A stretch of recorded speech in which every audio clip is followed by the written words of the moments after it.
Cattle mutilation expert Linda Howe arrived at the ranch in Farnham, Nebraska to begin the investigation of the unusual death of Larry Jurgen's cow. The location was remote and hard to access, but once there, Howe approached slowly, making preliminary observations through the lens of her camera. I am on a north-south axis with this animal.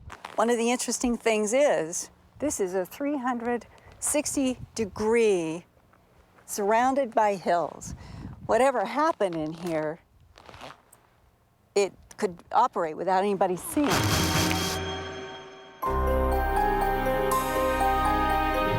She was looking for the classic indications of an authentic mutilation. As she stepped around fairly fresh cow dung, indicating the herd had been there a few days ago, she noted the far distance being maintained by other cattle at the time. Further documentation was made of the area and the orientation of the body. The cow lay dead for nearly a week. Then she went in for a closer look. The ears are intact, so this one is one of the few in which the ear is not taken. You can tell even now with the collapse of the body in death that this was a very large, healthy animal, and she had given birth to a calf that had grown to 400 pounds, so she was a very healthy animal. Despite days of decay and maggot infestation, there were no body parts or organs strewn about in a manner typically found when predators or scavengers strike. The remote settings, surgical precision, absence of evidence, no claims of responsibility, and the huge geographic area covered over decades have led some researchers to extraordinary conclusions. Well, some people do make the connection that this is an extraterrestrial event, and really there's no evidence one way or the other. But then there's no evidence that humans are involved in this either.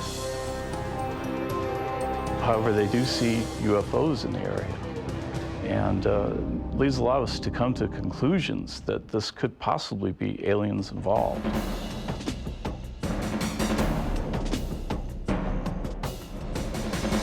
Does our government have these craft?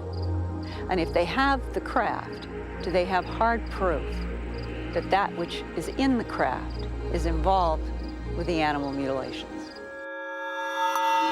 If they exist, UFOs could account for the rumblings heard and the light seen in the sky. Or even the cattle mutilations.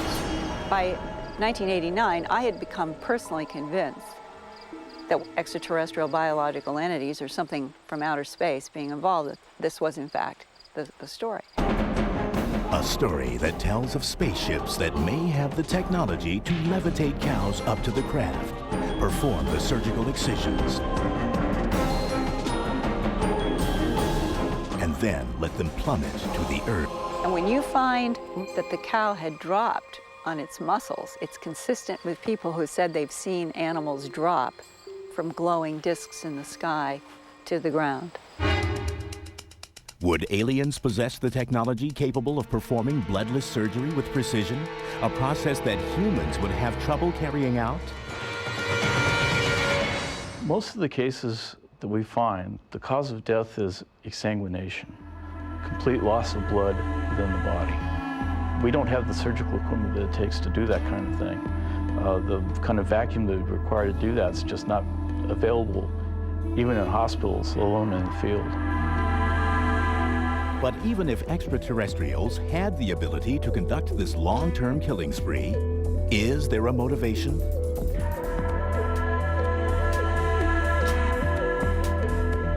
Some people say that the ET's motivation behind this is genetics, that they're involved in our DNA. And cattle DNA is very similar to humans.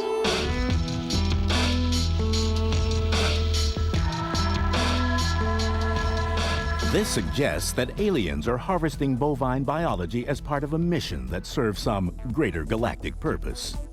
One that is well beyond human understanding and is vital to alien survival. They can use that genetic manipulation to fill in the, it's not quite Jurassic Park, where you're skipping a few genetic codes to get to the dinosaurs from the amphibians, as they did in that film. But they do have unbelievable high technology when it comes to genetic mentality. So they can use cattle for their research and sometimes to fill in the gaps that they don't have enough human DNA for. Also that human blood is transferable with cattle blood in emergencies. So there's enough similarity between us and the bovine to make me believe that there's some sort of research being done on our DNA. The idea of aliens collecting blood from cows in order to extract DNA for some unfathomable genetic research easily attracts skeptics. That extraterrestrials are doing animal mutilations is the least likely explanation. Within veterinary circles, such theories may sound a bit too alien to be scientifically grounded. I'm not aware of that at all, that there's that much similarity between human and bovine blood. A human has 46 chromosomes, a cow has 60 chromosomes, so there's a difference right there. Are they that closely related? I don't think so, but I don't know. UFO believers aside, there are many who don't look that far for answers. They contend these mysterious mutilation occurrences are simply the work of pranksters or some dark cult ritual.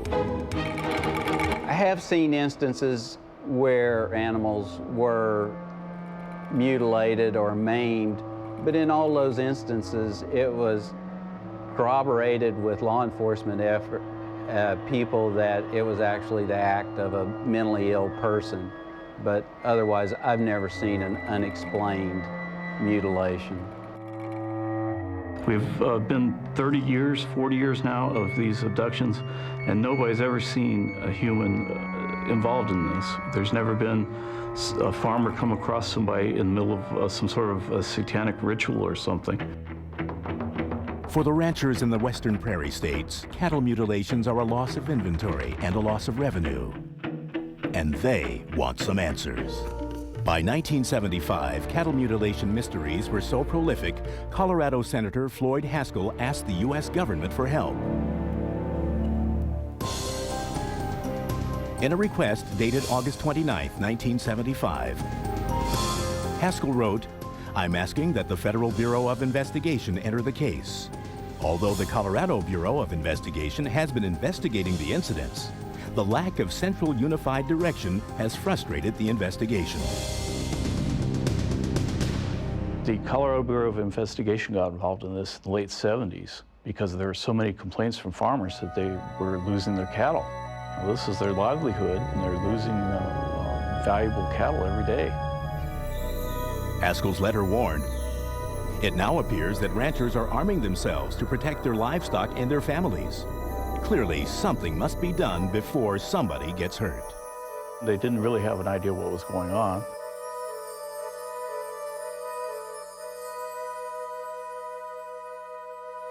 Before the whole animal mutilation craze happened, ranchers were just going out and finding dead animals and scratching their heads and saying, I guess old Betsy just keeled over and the predators got her.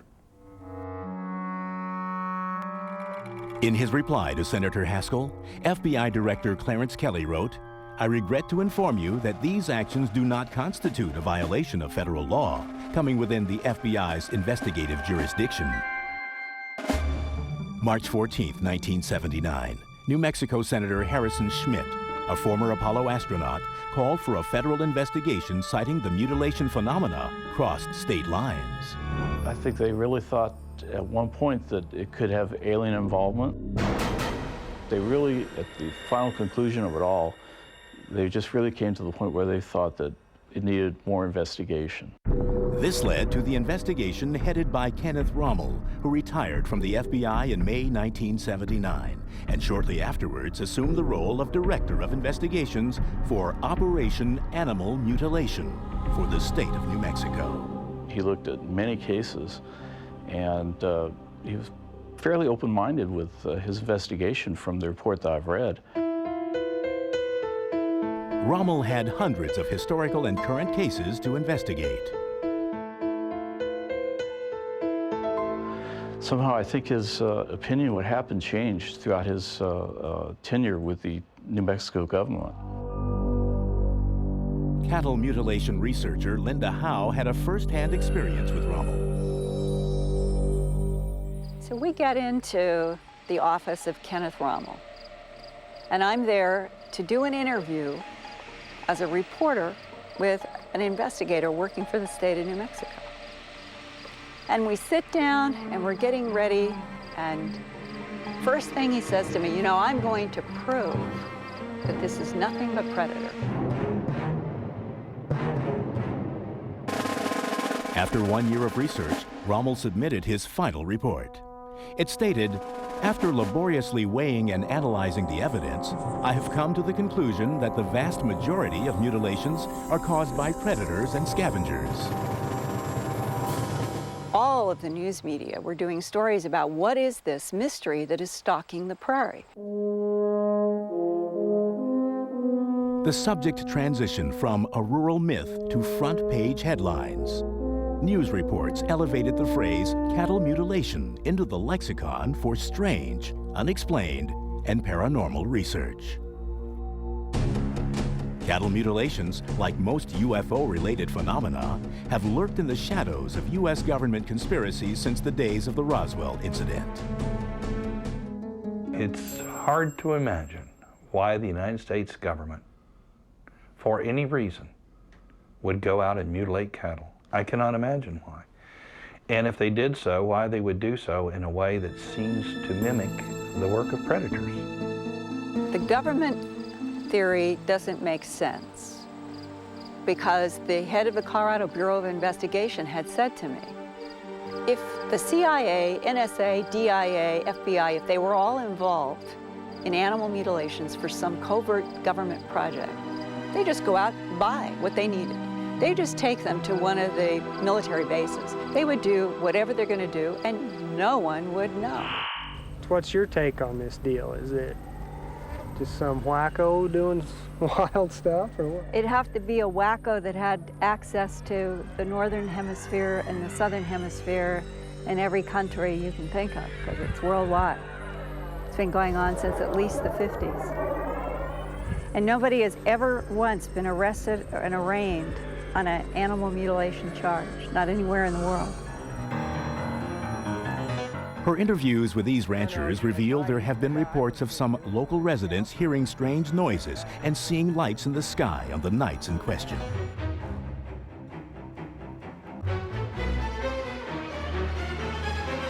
I was in bed, and I was asleep and startled out of a deep sleep By a loud noise. It sounded like an airplane or a helicopter or something going over the house. It almost scared me enough to think that it was going to run into the house. And how long do you think you laid listening to it? It was probably 30 to 40 seconds. It was almost like a helicopter, but I wouldn't say it was totally like one. It was just real loud, like a loud airplane, or... I mean, I'm right next to the road where there's trucks and vehicles going up and down the road, and it didn't sound like any of those. Strange, though. It's strange. Scary. Stories of the unidentified flying object were recorded many miles away from the ranches where the mutilated cattle lie. That it sounded like an aircraft coming in low, because it was a loud rumbly sound, and it lasted for a while. And then he came in about that time, and I asked him what that was, and he went outside. And Dan, what did you see when you went out? Didn't see it, but I did see a white light going that way, and a low flying, had to be an airplane. So the only Didn't see an airplane. Yeah, you didn't see an airplane, so the only thing you were seeing was that white light. That's right.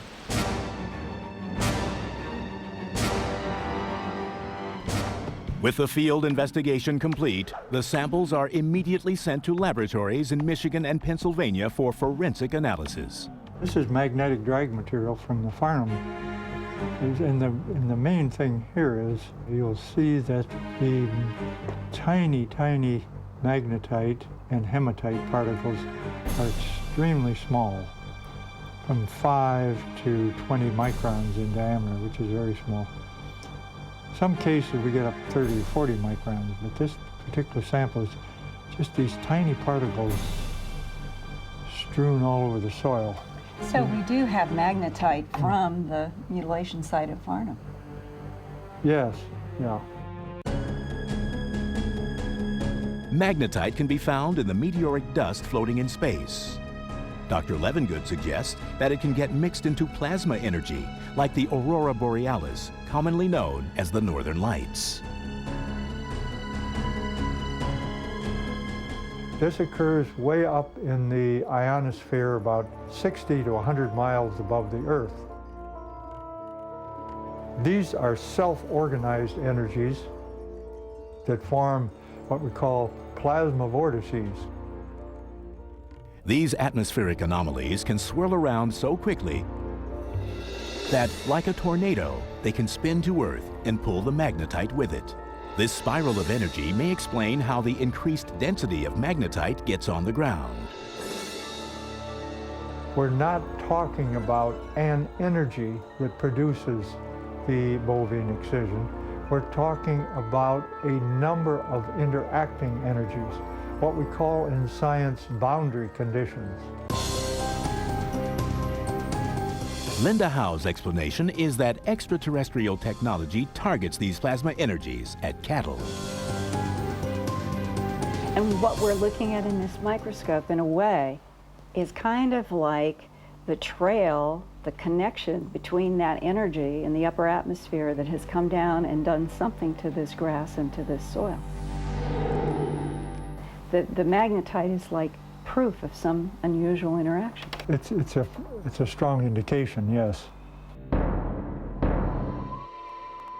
Dr. Levengood also analyzed the grass samples and calculated subtle changes in the growth patterns caused by undetermined energies. In Farnham, what you have found, the red and the blue, is that some energy is destructive and some energy is actually accelerating growth? That's correct, yeah. And the neat part of it is, on this method, what we can do is we know that the way this energy changes with time in the grass follows a very precise mathematical function. So we can apply that function and see if this is actually metabolizing normally or not.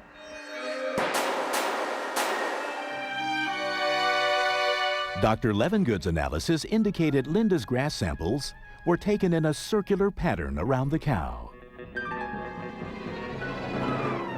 This one is the one taken at the west end, and it follows it, but notice how the slope, it's almost flat.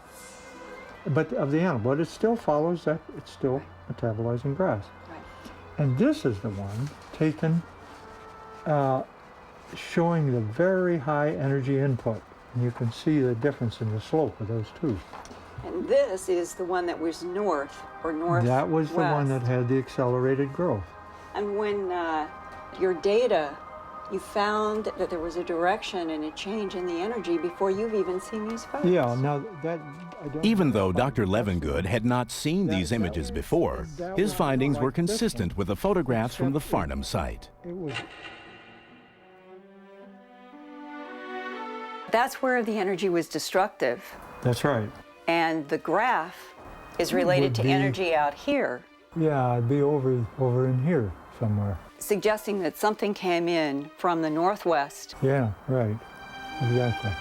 Unbeknownst to Dr. Levengood, this is a significant conclusion because the witnesses to the strange lights and rumbling sounds also describe the direction of flight from the northwest.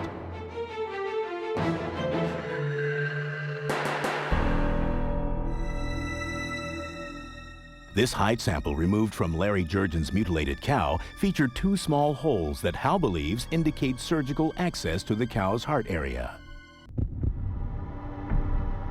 The specimen was examined by the Chief of Pathology of Large Animals at the University of Pennsylvania's Animal Diagnostic Laboratory. He wrote a report as honestly as he could. And what is so interesting, talking with him personally and reading the hard text of his report, he cannot rule out thermal influence at that hole. Cannot rule it out. I've been a pathologist for 27 years.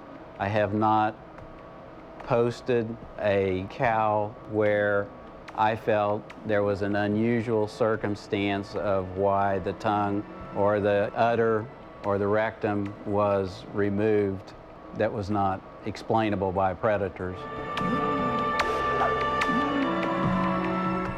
Regardless of the outcome of the laboratory testing, this level of forensic investigation underscores the mysterious circumstances surrounding cattle mutilations and a question of UFO intervention.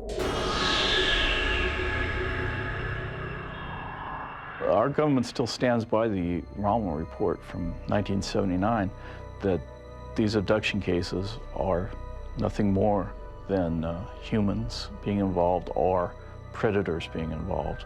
Aliens have nothing to do with it, and the government has nothing to do with it. There is really no evidence that extraterrestrials of any kind are involved with animal mutilation. No evidence, no good evidence.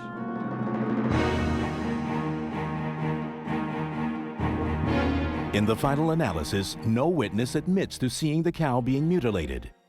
There has been no claim of responsibility from cults, pranksters, or aliens. And there is no hard proof of secret government operations or UFOs. Could physical evidence of implants exist inside the human body? UFO hunter Dr. Roger Lear takes the leap from the psychological world and studies the physical objects being extracted from the body. I am a UFO hunter, and my job is to pursue research in this very tiny slice of a very strange phenomena. I've been a practicing podiatric surgeon for 41 years. I have performed research in a number of medical fields, and now I've applied my skills and science to the alien abduction physical evidence phenomena. And one of the prime examples of this is the Tim Cullen story. May 30th, 1978. Tim Cullen and his wife Janet were driving north near Highway 59 in Colorado when they encountered what they believed was a UFO. Although they only recall staying at the scene for a few minutes, the Cullens arrived home an hour later than expected. 20 years later, a routine X-ray revealed an unexplained piece of metal in Tim's arm. Cullen traced it back to that spring night in 1978. First contact was just telling me who he was and that he thought he might be associated with the abduction phenomena and that he had a metallic object in his arm. So we had him send the X-rays, and we looked, and certainly there was a foreign body there, which appeared to be metallic. What you are seeing is the actual surgery which took place on February 5th, 2000. You get a hold of it? Dr. Lear supervised the procedure to remove the foreign object from Tim Cullen's arm. Although there was no original entry scar, a 6mm metallic object was found under the skin. Once the object was removed, we find two very surprising things. One is that there's absolutely no inflammatory response by the body to the object, which is quote unquote impossible. And number two, we find that there's a large number of nerve cells there that really don't belong in that particular area. And these nerve cells are called proprioceptors. Proprioceptors are an active living cluster of nerve endings. They are normally located in the hands and feet and respond to touch, temperature, and pressure. According to Dr. Lear, there is no medical explanation for them to be connected to a foreign piece of metal in the human body. When we look at what happens in the body after the object goes in, the body does not like foreign things inside, so it reacts to it. Now, if it's, let's say, lead from a pencil or something like that, we get an immediate inflammatory reaction. But when we look at these things, there's nothing. Zip, zero. So just from that alone, you can say these are drastically different than any kind of typical foreign body that we get inside. I believe that these nerve cells are sort of the plug where this thing is plugged in at, and it's using neural energy from the body to operate. On one case, not Tim's, but on another case, we fortunately had a piece of equipment which was a radio frequency detector, and we actually detected 2 oscillating frequencies that were being emitted from the object. When they are removed, they don't do anything. So obviously, plugging them in somewhere into the body gives them some kind of energy that makes them do whatever it is they do. Dr. Lear has supervised more than 10 of these operations. Each surgery has produced strange foreign objects from the body, all of which can be found safely locked in his personal archive. The evidence collected by Dr. Lear seems to defy scientific logic. We find that these objects contain metals which are not from this earth. The abundant amount of physical evidence available leads me to believe that this planet is being visited by intelligences from somewhere else.